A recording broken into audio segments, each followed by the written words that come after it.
Thursday night for Game 3 as LeBron and the Lakers hope to defend their home floor. Where does your mind go down 0-2 headed back to L.A.? Protect home. That's where my mindset goes. I mean, obviously, the only game that matters now is Game 3 and how we can get better. So Game 3 is where my mindset is. Lakers Talk is presented by Hoag Orthopedic Institute. When pain keeps you from doing what you love, Hoag Orthopedic Institute gets you back to you. Proudly founded by premier physicians in partnership with Hoag. Visit HoagOrthopedicInstitute.com to get the help you need today. A new edition of Lakers Talk starts right now. Here's Alan Sliwa. All right, tough. No other way to put it. It is tough night, Sweet. Tough night is where we're ahead. 7:03. I'm ready with Sweet. We're going to do an extra hour of Live Imaging Tuesday. Is it one more hour? Let's go till 9. What do you got going on? I'll go You till got nothing 10 if else you going. want. We'll go commercial free 8 to 10 p.m. Just bang calls all night. I like it. What's going on there, Morales? Have a good night, Sweet. Have fun. All right, buddy. All right. You have to get that last word in. Hey, man has been here. He's working all day long. Let him get that last word in. Tough, as I mentioned. What a tough night. What a tough situation for the Lakers. And I don't know if it's going to get any better. Probably not. But when you have opportunities, and we're going to spend – literally, I'll spend the entire hour just kind of taking phone calls, talking about some of the frustrations around Lakers basketball right now. What kind of hope is there in Game 3? Is there a way to sort of some shape, way, or form still make it a series? But there's no other way to put it. I mean, in all the – it's kind of interesting because I'm having a text conversation with a couple of buddies who are also Laker fans, and we were literally trying to figure out, I'm like, do you remember another time where being a Laker fan, a more excruciating loss than the one last night against the Denver Nuggets? And I got a couple in my head that I could go back and think to, but that's as tough of a loss that I've ever watched as a Laker fan, as everybody has. And we know what the stakes are. We know the Lakers aren't favorites here against the Denver Nuggets, and we know that the predicament, the situation that the Lakers are in, you got to play almost perfect basketball. And when you get a chance to steal a game, damn, you better take advantage of that opportunity. You have to. And I said this from the beginning. Travis and I kept talking about this in the morning, me doing Lakers Talk Daily, everything else, that you can't fall down 0-2. And I thought last night's game, you had to basically play it as if it's a must-win, complete desperation. And a lot of that just has to do with how good the Denver Nuggets are. And you just don't know how many opportunities. If you miss an opportunity to beat the Denver Nuggets, you might not get that opportunity again. And especially for a team like the Lakers, who have been absolutely reeling against Denver. They've lost now 10 games in a row. It's not just losing a game, but it's how you lose. I cannot think of, at least in the last 10 years or so, a worse moment of Lakers basketball of how you lost a game. And specifically, I'm talking about in the postseason. Phone lines all night long. You guys want to talk Lakers basketball, 877-710-ESPN, 877-710-ESPN. I'll start off with this, and I think, a couple things coming to mind last night, and it's going to be the question of whether the Lakers can actually recover from this, but for me, the biggest problem and the biggest issue I had with last night's game is you can't build a 20-point lead. And then all of a sudden you start playing a completely different style of basketball. It's not the most uncommon thing in sports, but it is the most frustrating thing in sports. The thing that got you the lead, all of a sudden you start going away from. Even if the other team's going to make adjustments, that's fine. Of course, that's going to happen. I think everybody understands that. But you're looking at the clock, and you're not looking at, let's just play basketball. And I felt like for the Lakers, the final 15 minutes of that game, they're just trying to dribble the clock out. You only get 24 seconds. Shot clock's only 24 seconds. So no matter what you end up doing, you're going to have to play ball. And if I had to list just some of the things that were most frustrating last night, and there's a long laundry list of things that stand out to me, Darvin Ham makes absolutely no adjustments through the course of a game. I know what plan A was for Darvin Ham. I didn't feel like there was a plan B, a plan C, a plan D. I didn't think there was a plan. Once Michael Malone in that second half started making his adjustments and he decided, okay, That's not working. Let me try this. Okay, let me throw Aaron Gordon on Anthony Davis. Okay, let me do something a little bit different to get Nikola Jokic looks. Let me keep feeding Jamal Murray. You just felt like they were going to try different things even if they failed. I don't know what Darvin Ham, what his counterpunch was to what the Nuggets were doing. Okay, that's one thing. Anthony Davis, I'm going to spend a little bit more time on, but AD taking one shot in the fourth quarter, I don't know how that's possible, and I do want to spend a little time specifically on Anthony Davis because he's the thing that I walked away with. And I don't think most people felt this way, but AD was the most frustrating piece to me of last night's game. Money on the line. You got basically 4 stars in this game. 3 of them showed up when it mattered most in the fourth quarter. One of those guys was LeBron. The problem was LeBron had to do it by himself. Reeves, Rui, the entire bench. Where the hell was everybody? You know what's crazy is the Lakers bench right now through the first 2 games have 17 points total, and it's all from one player. It's Taurean Prince. And frankly, I thought there were moments in yesterday's game where I'd have took Rui out and I'd have put Taurean Prince in there just because I didn't think Rui was doing anything. It didn't feel like he was ready for the moment. Certainly didn't look like – I know the Lakers certainly weren't running plays or anything like that for him. That's on the Lakers, too, to just keep guys active. But he didn't look like he was ready for the moment. Last night was one of the most devastating losses I've ever watching Lakers basketball, and I've been watching since I was a kid, 8, 9 years old.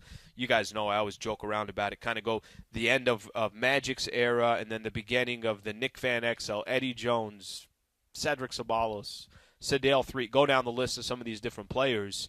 It was one of the worst losses I've ever seen. You could not drop both games in Denver, and you had a shot to actually pull away with a game, and the Lakers obviously weren't able to do it. So I think there's a lot of different paths that we can go tonight, but where I want to start the show is now that the dust has kind of settled here, I think I'm most upset about Anthony Davis.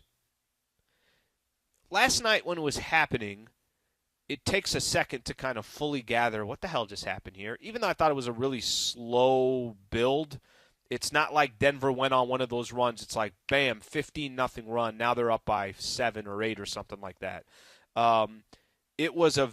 Denver wasn't playing good basketball. Denver didn't shoot well from the 3. They shot a lower percentage from the Lakers from the 2. It's not like they went out. I think Lakers hit 5 more threes than they did. I mean, a lot of things went the Lakers' way.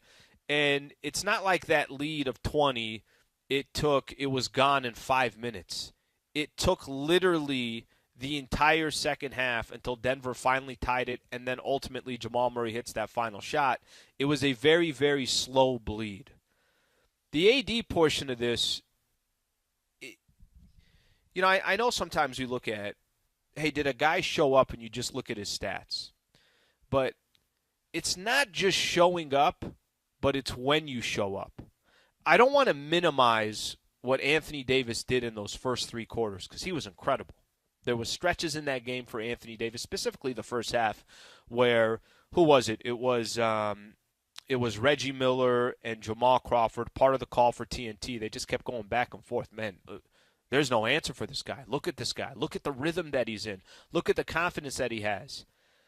And then the moment is, I just kind of find it comical that because Aaron Gordon, they make one switch that Aaron Gordon is now guarding Nikola Jokic. All of a sudden, Anthony Davis doesn't want the ball anymore.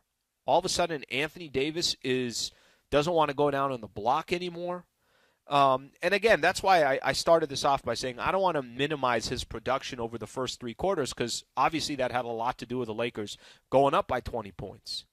But the fourth quarter, that's money time. That's when the best players in the world deliver. Let me give you an example there in the fourth quarter. Nikola Jokic, I think everyone would agree, is a money player and he's the best player in the world right now. Did anybody have any doubt that Jokic was not going to deliver in the fourth quarter? I don't think anybody did, and he did. Jamal Murray, let's choose another one of their players, struggled all game. But when push came to shove and the money was on the line, who showed up? It was Jamal Murray with 14 points in the fourth quarter, back-to-back jumpers that end up winning the game for the Denver Nuggets. I didn't have a question, even though he was struggling. Was he 3 of 14 coming into the fourth quarter? When the game was on the line, Jamal Murray delivered. Does anybody have any issue with what LeBron James did yesterday when the money was on the line for his 21st season in the NBA? You know who delivered again? LeBron James. All those players, the stars of the game, delivered in crunch time when you needed it most. The one star that did not deliver, Anthony Davis. The one star that leading up to the fourth quarter was the player that you're saying to yourself, okay, hey, let's get AD the ball. Okay, well, how come Anthony Davis doesn't demand the ball? Hey, let's make sure that this is 2-on-2. If they got 2 stars on that side that's ready to deliver in the fourth quarter, well, we got 2 stars on our side that's ready to deliver in the fourth quarter. Bron was going 2-on-1 against the Denver Nuggets yesterday. The more that I'm distanced away from that game last night, there's a lot of things to bitch and complain about. How is arguably one of the best players in the world, who just a couple hours before was the night before, was talking about how he didn't get Defensive Player of the Year. I was telling Michael Thompson in the pregame show, hey, man, I hope this guy uses this as fuel. You know what? This might be the best timing to have Anthony Davis not get the Defensive Player of the Year going into Game 2 and what in my eyes was a must-win game, because I don't think anyone's winning 4 out of 5 games against the Denver Nuggets. Money on the line. We're in the fourth quarter. You got a 10-point lead in the fourth quarter. I know AD had 4 fouls. I understand that they had to sub him out. I think he ended up with 5 fouls. Jokic got that one that got him his 5th foul. I'd rather Anthony Davis take 8 to 10 shots in the fourth quarter and go 0 for 8 or 1 for 10 or 0 for 10 than take one freaking shot. Again, I'm going to say it again. The more I distance myself from the game, the more frustrated I get, because I'll say it again. It's not just showing up. It's when you show up. When did you get those stats? When did you deliver? And maybe I'm comparing Anthony Davis to the wrong players, but if you're a star player on a championship quality team, Lakers obviously have won a championship with Anthony Davis in the past, and I won't say championship quality this year. That's not the right way to put it. But if you got a shot of making this a series, it was Game 2. And if you're up 10 going into the fourth quarter and your 2 best players are LeBron James and Anthony Davis, and on the other side, you know Joker and Jamal Murray are going to deliver, which exactly what they did. Bron was going 1-on-2. Because I know nobody else was delivering for the Lakers. I know no other bench players were delivering for the Lakers. I know the role players. I mean, D'Lo had his 7 threes, but all that came earlier in the game. Push comes to shove, it's got to be Anthony Davis. And AD was nowhere to be found. Nowhere to be found. I know that Lakers have their own issues. Coaching is a problem. Not running set plays is a problem. There's a long laundry list of things that the Lakers ran into yesterday, but for me, it's money time. Where are your money players? That was 1-on-2. Lakers Talk is presented by Valvoline Instant Oil Change. Rush into your neighborhood Valvoline and let the expert technicians make sure your ride is in peak performance. Just visit SoCalOilChange.com for locations and game-winning coupons. We come back. I want to take some calls, 877-710-ESPN. I also want to spend time on probably, one of the things that is so mind-boggling to me in a game like yesterday. And, I think a really, really important time of the year, your coach has to have their imprint on the game. And I don't think I need to tell anybody out there. I didn't feel like that was the case yesterday. So we'll do that coming up next. Stay right here. This is Lakers Talk on 710 ESPN. All right. Is your vehicle due for a service? Got to head into your neighborhood Valvoline Instant Oil Change. Home of the 15-minute drive-through oil change. For over 30 years, Valvoline has provided quick and convenient automotive maintenance services for busy people just like you. At Valvoline, you stay in your car while the expert technicians make sure your ride is in peak performance. Oil changes, tire rotations, transmission care, and more. Just pull up, drive in, and drive out in about 15 minutes. I've talked about them all the time. If you're out driving around right now and you're looking and that check engine light is on, or if you're watching on YouTube, we appreciate you hanging out, but you know that it's time to go get that oil change. What are you procrastinating for? There's literally no reason when you have a company like Valvoline Instant Oil Change, All you got to do is visit SoCalOilChange.com. Locations all around Southern California. It takes about 15 minutes to get your car serviced. I go to the one out here in Pasadena off Foothill. Highly recommend you do the same thing. Go to Valvoline Instant Oil or SoCalOilChange.com and go get those game-winning coupons off your next Valvoline Instant Oil Change.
Big news, Laker fans. John Ireland here. You can now stream every Lakers game on the ESPN LA app.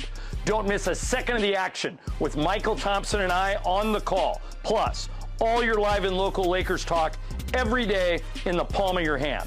You're one tap away from everything Lakers. You could even win Lakers tickets. Download the ESPN LA app and bam! Download the ESPN LA app at the App Store and Google Play.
Lakers Talk with Alan Sliwa. The Lakers are down 2-0 as they head home for another battle with the Nuggets. The 10th consecutive win for the Denver Nuggets over the Lakers. AD and the purple and gold know it's all about Game 3 now. Just got to focus on Game 3. We've shown that we're more than capable. So we got 2 days to get it right and come ready to win Game 3 Thursday. Lakers Talk is presented by Hoag Orthopedic Institute. When pain keeps you from doing what you love, Hoag Orthopedic Institute gets you back to you. Proudly founded by premier physicians in partnership with Hoag. Visit HoagOrthopedicInstitute.com to get the help you need today. More Lakers Talk with Sliwa rolls on. Back to Alan Sliwa.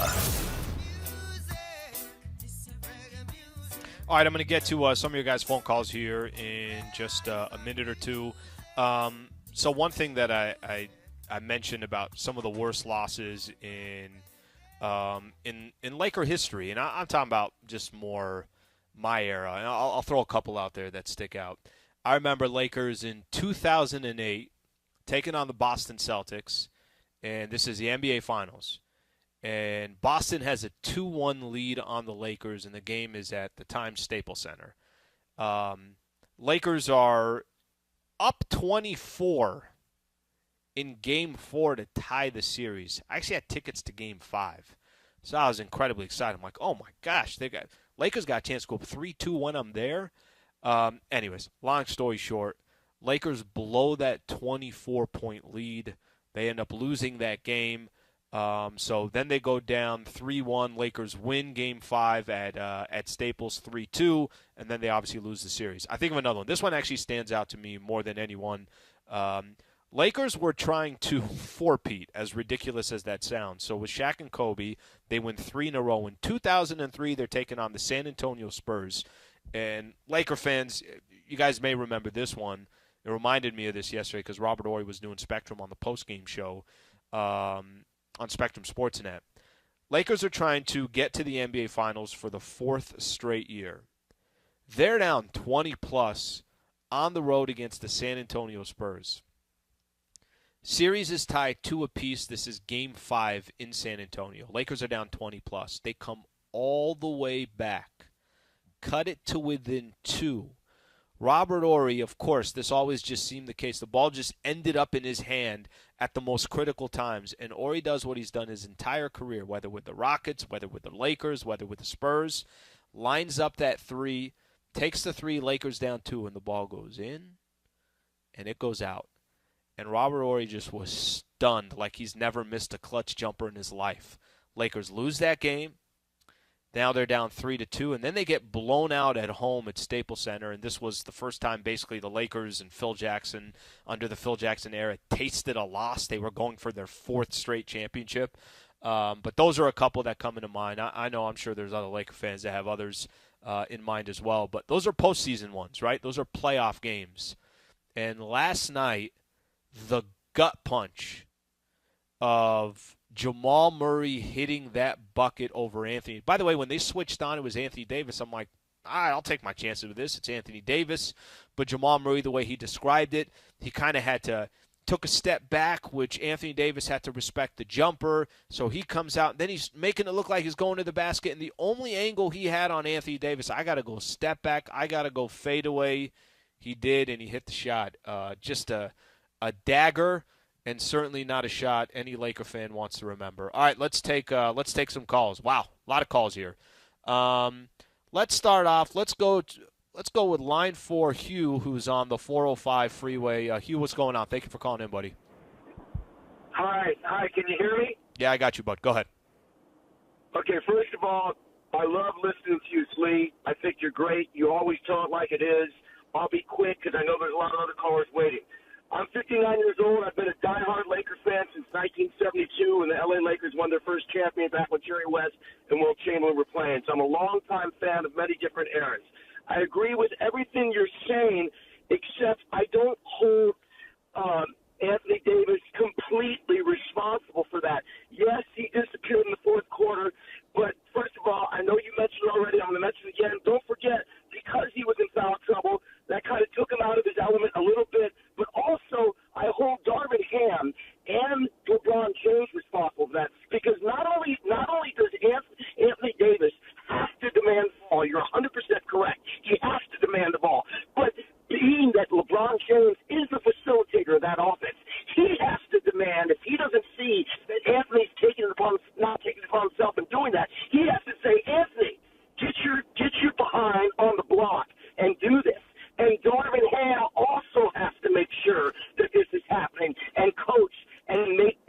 Hugh, I'm going to jump in. I'm going to jump in. I appreciate you calling in.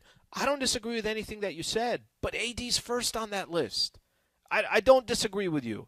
And listen, part of my tease here coming into this next segment was Darvin Ham. Guys, I got to be honest with you, and I'm a fan of him personally. Any interaction that I've had with him, I really, really like Darvin Ham. I don't know what he was doing yesterday. I have no idea what he was doing in the second half yesterday. Lakers aren't calling any plays. So I'm not here. If I'm telling you that, let's put it this way. If you agree with me that Anthony Davis needs to figure out a way to get the damn ball and have an impact in that fourth quarter, you can't tell me that you agree, or you can't tell me that it's Darvin Ham's fault first and LeBron James has a mix in that. You could say, hey, look, some of these guys, they can help the situation as well. I'm fine with that. I'm okay with that. But ultimately, at the end of the day, Anthony Davis is responsible for Anthony Davis. Anthony Davis was the one that started the game. Didn't he start the game 13 of 14? Wasn't it some ridiculous stat like that? Sure, go ahead and put some blame on Darvin Ham on that. I agree. I don't disagree with that. If you want to say LeBron James on that as well, fine. Anthony Davis is a grown-ass man who's an all-star in the NBA that many think is a top 10 player. I think he's the best two-way player in the league, or top 3, or whatever you want to call it. Do we really got to call a play for Anthony Davis? Because, it actually, you know what it reminds me of? It reminds me of, you know how many times we've said when Anthony Davis got traded to the Lakers that there was going to come a point where LeBron James was going to hand the keys over to Anthony Davis and say, hey, you take over. I don't think that's how LeBron is wired. I don't think that's how Michael Jordan was wired. I don't think that's how Kobe was wired. Magic Johnson. I don't think players of that magnitude can hand the keys over to somebody else. You got to go get them. And Anthony Davis, up to this point in his career, do you ever felt like Anthony Davis went and grabbed the keys from LeBron James and said, everything's running through me. I eat first. If this franchise is going to have any success, you run everything through me. Has there been a moment where you said, oh, my God, everybody get the hell out of the way? That's Anthony Davis's squad. Let me use last night as an example. I think that's actually symbolic. Was there a moment in last night's game? I don't even think LeBron, if Anthony Davis went up to LeBron James and said, give me the freaking ball, you run it through me for 3-4 possessions in a row, I'm going to get us back on track. I don't think LeBron would argue that. Here's the problem. AD ain't asking for the keys. AD's not in a position where he's sitting there and he's telling LeBron James, I don't know what the hell we're doing. I don't see Anthony Davis on the sideline telling Darvin Ham, stop drawing up plays. There is no play to be ran. By the way, I don't even know if I saw a play being drawn up. But I don't see Anthony Davis say, put the dry erase board away. Run it through me. I think that's actually symbolic. I think a little bit of yesterday in the fourth quarter, I like using this phrase, that when the money is on the line, everything is on the table. There are certain players in this league that say if the money is on the table, it better run through me. Jokic and Murray were doing that for the entire fourth quarter. Bron was doing that as best as he can through the fourth quarter. By the way, he's 39 years old. He's in his 21st season. He's played 280 playoff games. The man can only do so much. AD wasn't asking for the keys. I didn't see it.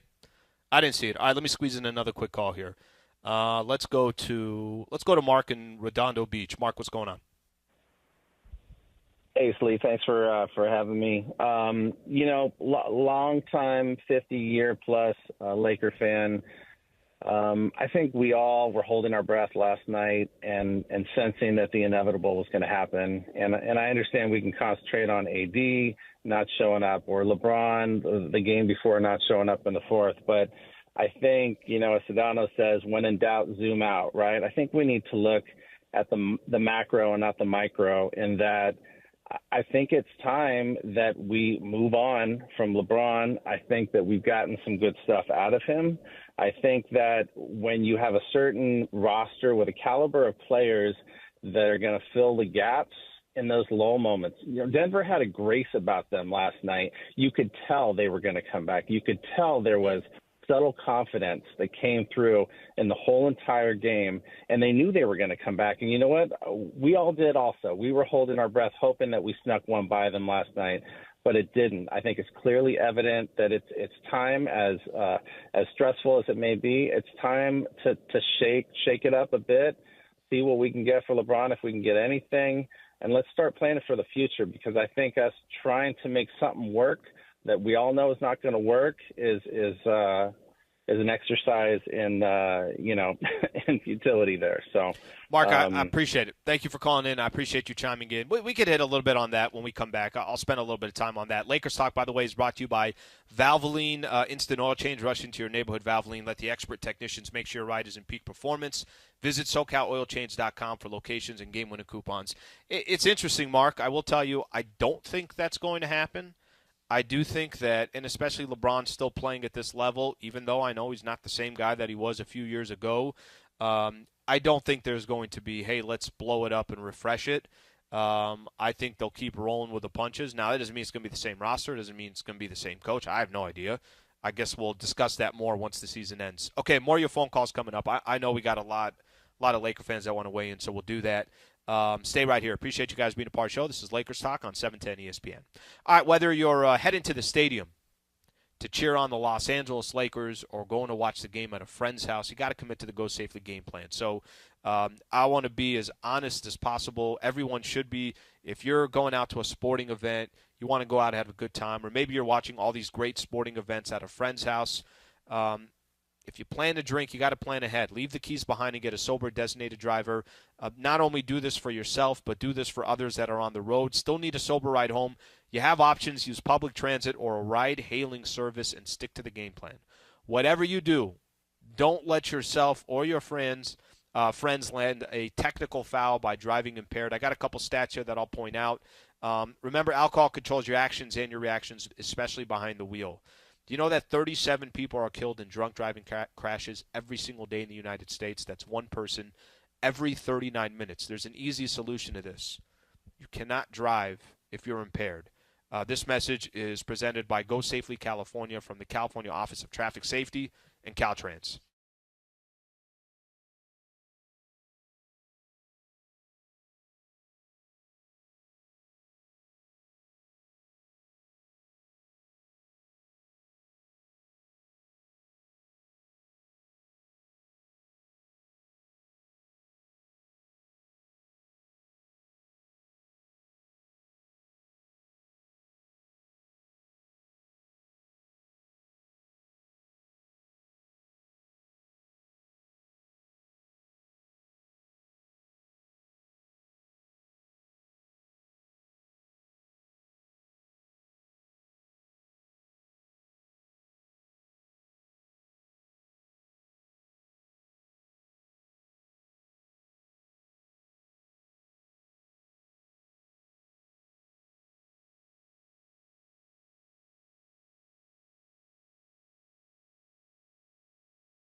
We have to, we have a game plan. We need to execute it.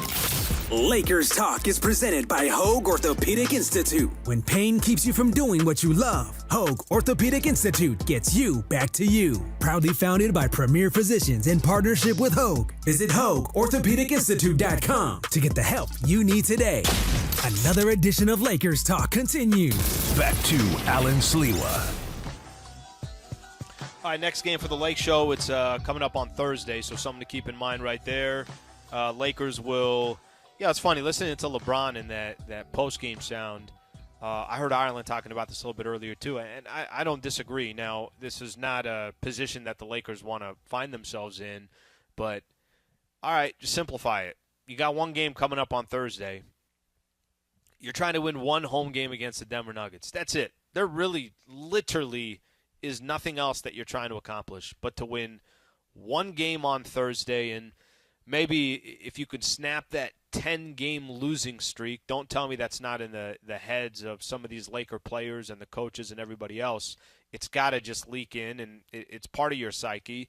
Trying to get one W. I thought the Lakers had to split in Denver.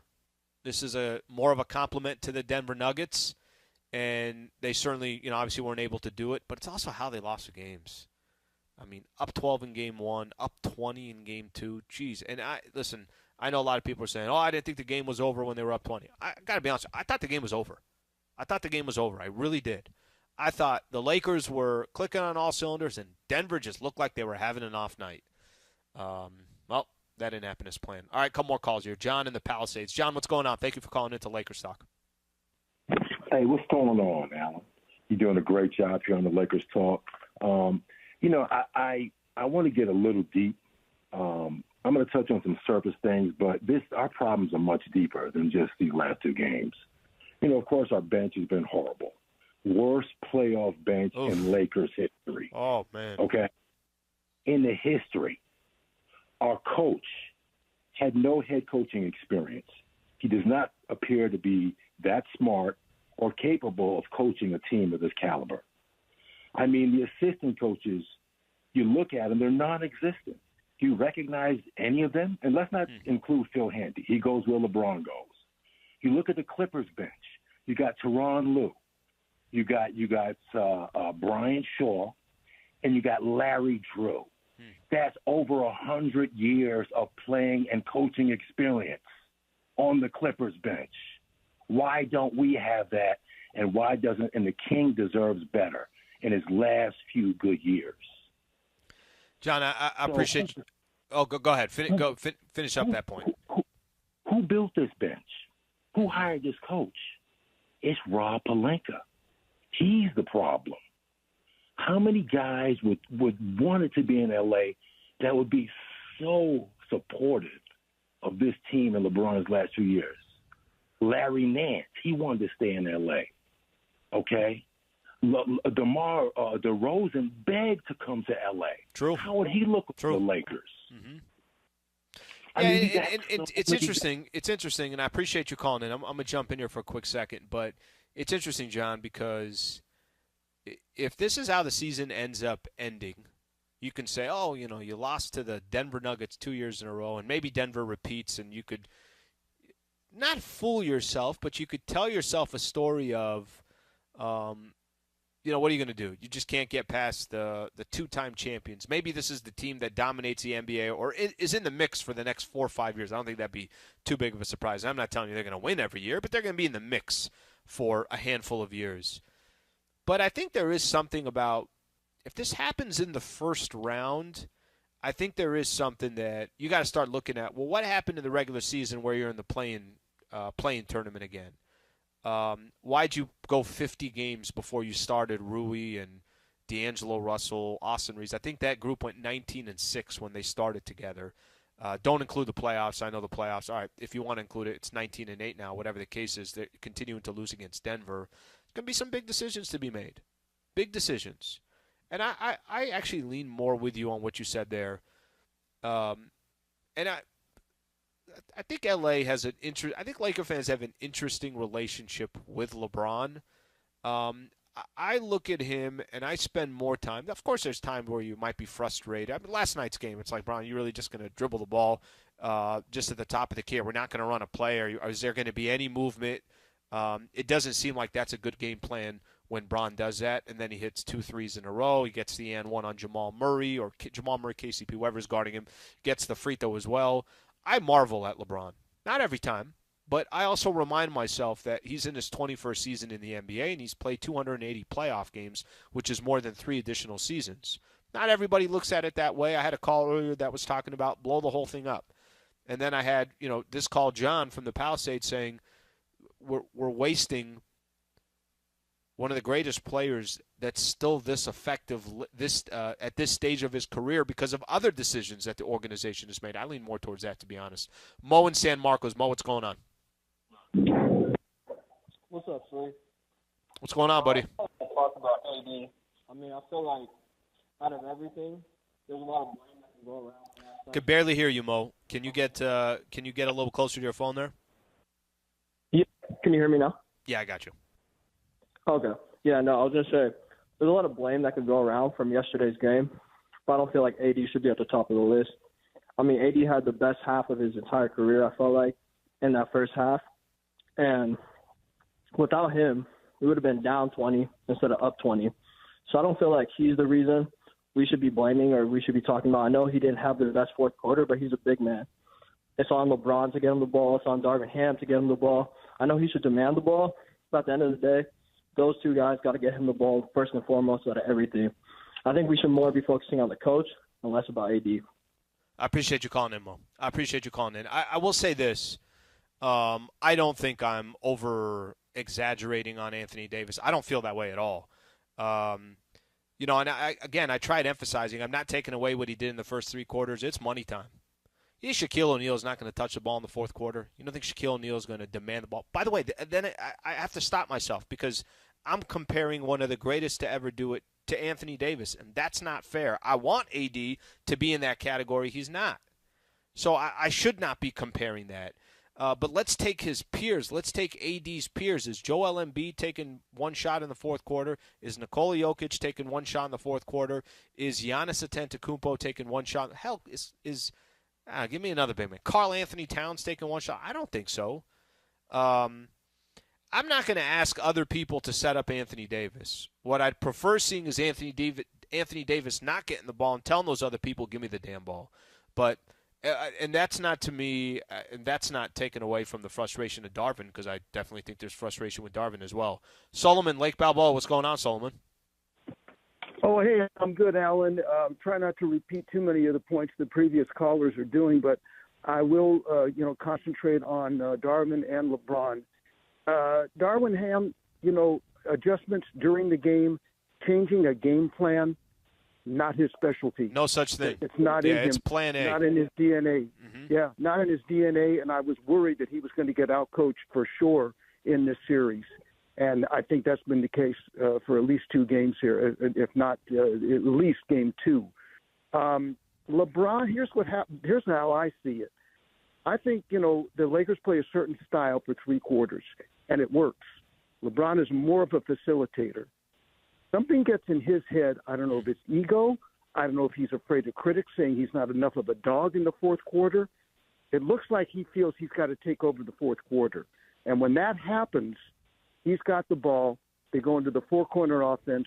They start stalling. They start deferring to him, and they fall apart. So as long as he's got at least because he's got the ball in his hands, it is kind of up to him to keep playing a style that's going to make the Lakers win. And that's not necessarily him having to take over the fourth quarter. Solomon, that's a good point. I like that observation. I think that over the course, and I appreciate you calling in, I think over the course of that game specifically, you're right, there probably is a little bit too much hero ball. I don't think he could depend on anybody else in that. I go back to the fourth quarter. Who can he look to and say, okay, I feel good because Austin Reeves feels good. I feel good because D'Lo was hitting shots, but most of it was early.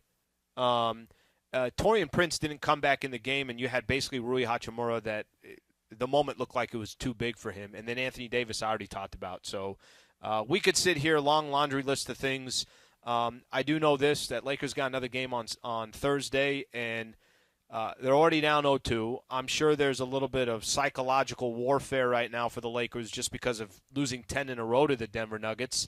But if you got any shot, Thursday is your time to pick yourself up, and it's tough to see this becoming a series, but if it can have any opportunity for it, obviously Thursday is when you're going to have to take care of business. Okay, we got crunch time coming up next, so Funch has got a couple NBA stories. We're going to look around the league for a few minutes here as well. We'll do that coming up next. I appreciate everybody that called in. Sorry I couldn't get to everybody. I tried as best as I can. Stay right here. This is Lakers Talk on 710 ESPN.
Talk. When the clock is ticking and it's all coming down to the wire, you know what that means. This is crunch time. Funch is going to throw a couple NBA stories my way, and me, Funches, and DeAndre are going to talk a little bit about it. What's up, Slee? Here's Slee and producer Michael Funches. All right, what do you got over there, Funch? Wow, I like that intro by Mario. Oh, yeah, Mario. Come on. So we got, let's see, we got 1, 2, 3, 4 teams. We have four series that are 2-0 right now. We have the Timberwolves and Suns. The Suns just lost right now, literally 10 minutes ago, and they're down 0-2. The Nuggets, Lakers, obviously. And then also the Cavs and Magic, and the Knicks and 76ers. Knicks and Sixers. Yes. And so which team that is down 0-2 has the best chance of coming back? Best chance of coming back. That's a good question. All right, Orlando, Cleveland. I'm going to skip out on that one. Magic got no shot. I think Cleveland's going to win, and to be honest with you, it's probably the least interesting of all the series right now. Phoenix, it's an interesting one. Phoenix and Minnesota. The reason why I'm not going to go Phoenix, I haven't believed in Phoenix, and I don't think that's going to change anytime soon.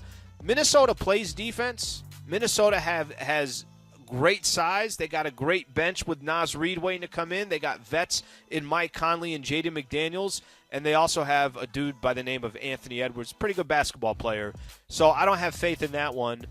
I'm going to go Philly coming back on New York will be the team that I think of all the teams that we just mentioned, the best chance of coming back. New York's a gritty team. That doesn't mean they're a good team. Philly, it's all going to come down to the health of Joel Embiid. So Philly had game two. I know, they had game two. They had game two wrapped up. DeAndre, you agree with that, or you got a different team of that list there? I don't know, man. I think the Suns can make a little run. You know, it's going back. Little noise. That's right. I think that, going back in Phoenix, I feel like Devin Booker and KD will, get things under control out there. I mean, they only have a 7-man rotation, but I think they'll get the job done. Yeah, I would say that I think you two have both liked just that Suns squad. When they look good, they look really good. Yeah. When they struggle, oh my gosh, like it's a completely different squad. So okay, you guys got Phoenix. I'll take Philly in this.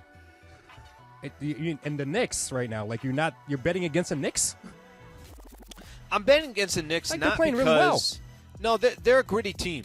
They're a gritty team. They shouldn't have won yesterday. Now they did, so it is what it is. But would you be shocked if Philly wins 2 home games? I wouldn't be. Like if Philly wins 2 home games in a row, I wouldn't be shocked if it's 2 apiece going back to New York. And I know a lot of that is just going to be predicated on one player, which is Joel Embiid, so it's all going to come down to that. And what's going to happen tomorrow with OKC and OKC New Orleans? New Orleans, yeah. Okay, so Michael and I were talking about this in the pregame show, and I think New Orleans had a shot to win that game, but I do believe OKC getting that first one out of the way. Does it feel like they're going to build some momentum as the series goes along? It's the youngest team in the NBA. It's not like these guys have a lot of experience to lean on. I think OKC goes up 2-0. What do you think? I like OKC going up 2-0 too. They're really good. What's the score of that Clippers-Dallas game right now? Dallas is up 23-19. Started the second quarter. Okay, start of the second quarter. That to me is the series where either I'm going to look like an idiot or, I picked Dallas. Dallas is the team that I picked. By the time game one was over, DeAndre, I'm like, what the hell just happened? What, the Clippers just been sitting around for 2 months just ready for the playoffs to start? That could be the answer, but I think this is a big one for Dallas. I might as well just throw a Mavs jersey on because I just want to see the Clippers. Also, a little update right now. We're going to have our first tied series as Indiana is about to beat the Bucks. Okay. What's the score there? 122-106, yeah. Oh, look at them. Yeah. Yeah, that should be a series. I mean, Giannis didn't play again, right? No, he Giannis didn't. is still out? All right. So, all right, fellas. Good stuff right there. I know we got coming to a close of the show here. I want to give everyone just a quick reminder here. So, looks like there are reports out there that Vando and Christian Wood could potentially be back tomorrow. So keep that one in mind. I will say this, man, as much as the Lakers can use bodies, defensive players, a little bit more size, that whole thing, don't put too much stock in this. Not fair to expect too much from two players that have been out for as long as they have, and then, hey, here you go. It's game 3, and it's against the defending champs. So I wouldn't put too much stock in it, even though I do think, like I said, any help that the Lakers can get is important. I'll take it. Everyone will take it, and hopefully they are back, they're healthy, and they can have some kind of impact. Quick shout-out here. Thank you to Michael Funches, Mario Ruiz, DeAndre Hawkins, Cody Lou back there doing everything on YouTube, so I appreciate everybody helping out there. I'll be back on tomorrow with Travis Rogers. LA, as always, thanks for calling in. Thanks for being a part of the show. Have a great rest of your night.